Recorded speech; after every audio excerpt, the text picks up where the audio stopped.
নমস্কার। আজকে আপনাদের সামনে নিয়ে এলাম আরো একটি ভিডিও। হয়তো ভিডিওটা একটু ভিন্ন স্বাদের, কিন্তু এটা আইন সিদ্ধ, আইন রিলেটেড একটা ভিডিও। যে ঘটনার কথা আপনাদের সামনে আজকে আমি বলবো, সেটি শুরু হয়েছিল 9 জুন 2024। কর্ণাটকের একটি জায়গায় হঠাৎ একটি নোংরা ড্রেনেজের পাশ থেকে সকালবেলা একটি দেহ, অর্থাৎ তার মুখ থেতলে দেওয়া হয়েছে, জিভ কেটে নেওয়া হয়েছে, কান কেটে নেওয়া হয়েছে এবং শরীরের নানা জায়গায় রক্তাক্ত অবস্থায় তাকে ওখানকার সাধারণ মানুষ দেখে পুলিশে খবর দেয় এবং পুলিশ দেহটি উদ্ধার করে নিয়ে যায় থানায় এবং প্রক্রিয়া শুরু হয় পোস্টমর্টমের। পোস্টমর্টম প্রক্রিয়া শুরু হলে ওই বডির শনাক্তকরণ করতে গিয়ে খোঁজ লাগানো হয় যে আসলে এই বডিটি কার। তখন জানা যায় যে এই বডিটি রেণুকা স্বামী নামে একজন 33 বছরের যুবক, যে কিনা গ্রাম থেকে শহরে এসেছিল কাজের জন্য।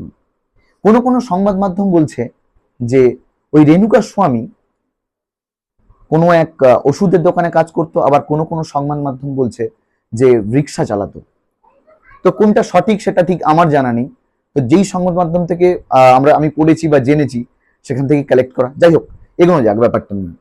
তারপরে পুলিশ যখন এই কেসের ইনভেস্টিগেশন চালু করে, ঠিক তার একদিন পরে 3টে ছেলে, অর্থাৎ 24-25 বছরের ছেলে থানায় গিয়ে পুলিশের সামনে গিয়ে দাঁড়ায় এবং বলে যে এই লোককে আমরাই খুন করেছি। কেন করেছি না, টাকা পয়সা নিয়ে একটা বচসা হচ্ছিল, সে কারণে আমরা রাগের মাথায় খুন করে ফেলেছি।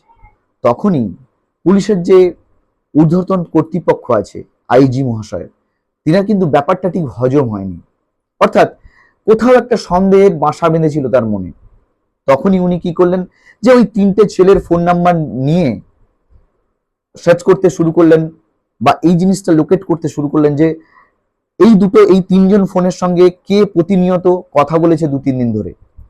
যখন তাদের ফোন নাম্বার ট্র্যাক করা হয় তখন দেখতে পায় একটা কমন নাম্বার 2 দিন ধরে 3 জনের সঙ্গে যোগাযোগ স্থাপন করে যাচ্ছে। সেই নাম্বারটা কার, এটাই হচ্ছে সব থেকে বড় প্রশ্ন। সেই প্রশ্ন সূচক চিহ্নটাকে বের করতে গিয়ে বা সেই প্রশ্নটাকে উত্তরে পরিণত করতে গিয়ে পুলিশ উদ্ধার করে ফেলে সেই ফোন নাম্বারের আসল মালিক। সেই ফোন নাম্বারের আসল যে মালিক তিনি হলেন দর্শন, যে কন্নড় ইন্ডাস্ট্রির 1 নম্বর হিরো, 1 নম্বর সুপারস্টার, যিনি অনেক ব্লকবাস্টার ফিল্ম দিয়েছেন, যার ফ্যান সংখ্যা বহু শতাধিক বা হাজারদিক বা কোটি বলা যেতেই পারে। আচ্ছা, পুলিশের মনে একটা জিনিস বাসা বাঁধলো যে আচ্ছা, এই যে ছেলেগুলো এই ছেলেটাকে খুন করেছে, অর্থাৎ রেণুকা স্বামীকে খুন করেছে, তাহলে এই ছেলেগুলোর সঙ্গে দর্শনের কি সম্পর্ক? এটা তো প্রশ্ন জাগবেই, তাই না? তো দর্শনের সম্পর্ক জানতে গিয়ে দর্শনকে জিজ্ঞাসাবাদ করা হয়। দর্শনকে জিজ্ঞাসাবাদ করলে তখন উঠে আসে নতুন এক চমকপ্রদ ঘটনা। হয়তো আপনাদের শুনলে গা শিউরে উঠতে পারে, হয়তো আপনাদের শুনলে মনে হবে না না না, আমরা কোনো ফিল্ম স্টারের ফ্যান হব না, হওয়া উচিত নয়। সিনেমা দেখবো, চলে যাব, কোনো ফিল্ম স্টারকে ভালোবাসবো না, এরকম মনে হতে পারে। কোনো ফিল্ম স্টারের ফ্যান হওয়ার আগে 10 বার ভাববো। যাই হোক, না বাড়িয়ে ঘটনাটা আপনাদের বলি। এই ঘটনাটা শুরু হয়েছিল একটা ফ্যানের অতিরিক্ত ভালোবাসার পাগলামি থেকে। অর্থাৎ দর্শনকে এই রেণুকা স্বামী খুব ভালোবাসতো। রেণুকা স্বামী ছিল দর্শনের ডাই হার্ট ফ্যান।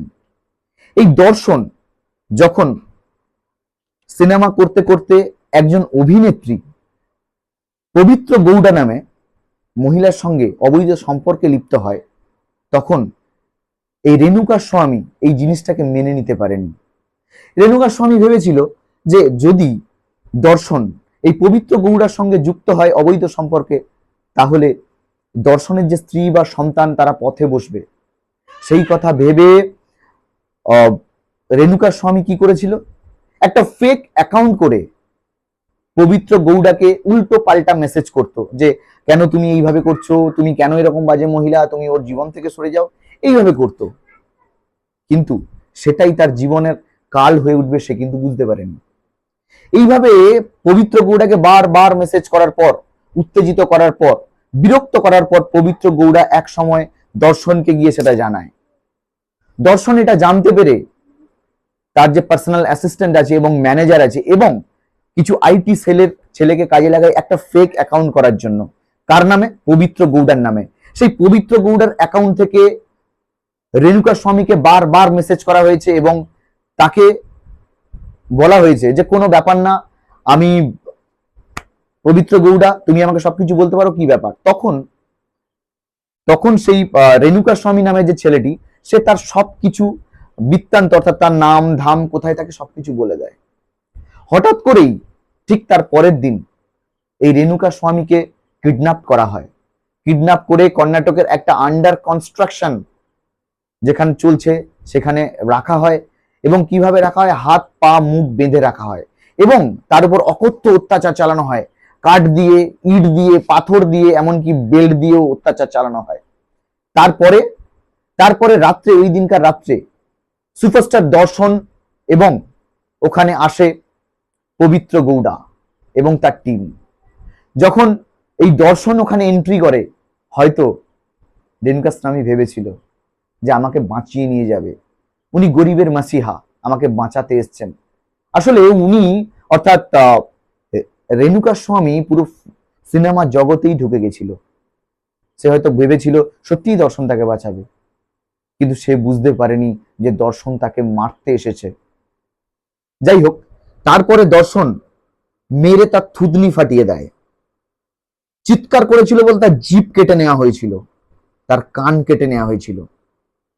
এবং সংবাদ মাধ্যম থেকে এটা জানা যায় তার পুরুষাঙ্গতে লাথি মারতে মারতে তাকে তেতলে দেওয়া হয়েছিল।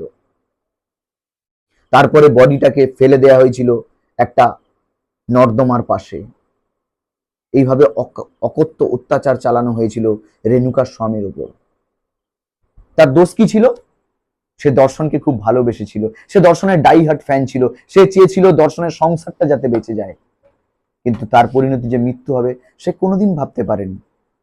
যাই হোক, এই জিনিসটার পরে মোটামুটি এই দর্শনী তিনটে ছেলেকে 30 লক্ষ টাকা দেয় এবং 30 লক্ষ টাকা দিয়ে তাকে থানায় পাঠায় যাতে তারা এর দোষটা স্বীকার করে নেয়। এই মতো অবস্থায় দর্শন সহ আরো 16 জনকে পুলিশ অ্যারেস্ট করেছে এবং দর্শনের যে ম্যানেজার এর সাথে যুক্ত, তিনি নিজেই সুইসাইড করেছেন। এবং ওখানকার ইনভেস্টিগেশন অফিসার এবং ঊর্ধ্বতন যারা পুলিশ কর্তৃপক্ষ আছে তারা এটা বলেছেন যে কোনো রকম কোনো ইনফ্লুয়েন্স কাজ করবে না, দর্শনের শাস্তি হবেই এটা যদি প্রমাণিত হয় ও দোষী।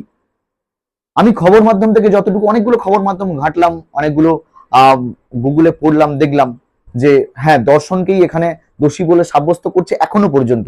তো এভিডেন্স পিওর তো এখনো আসেনি, তো বেল পাবে কিনা জানি না। এই মতো অবস্থায় কেস চলছে। তবে আমার দিক থেকে আমি বলবো, দর্শন অবশ্যই যদি এই কেসের সত্যিকারে আসামি হয়ে থাকে এবং জিনিসটা যদি গভীরতর হয়ে থাকে, যেভাবে ছেলেটিকে ব্রুটলি মারা হয়েছে, দর্শনের শাস্তি হওয়া জরুরি। এবং আর একটি কথা আপনাদের বলি, এই রেণুকা স্বামী ছেলেটি 33 বছর বয়স, 1 কি 1.5 মাস হলো বিয়ে হয়েছে। একটা মা তার সন্তানকে হারালো, একটা স্ত্রী তার স্বামীকে হারালো। যে আসবে, হয়তো প্রেগনেন্ট কিনা জানি না তার স্ত্রী, যদি আসে, ভূমিষ্ঠ হয় সেই ছেলেটি, তার বাবা নেই। ভাবতে পারছেন একজন ফিল্ম স্টারকে ভালোবেসে একটা মানুষের কি পরিণতি। যাই হোক, আমি চাই যে দর্শনের শাস্তি হোক এবং এই মার্ডার কেসের সঙ্গে যারা জড়িত তাদের দৃষ্টান্তমূলক শাস্তি হোক।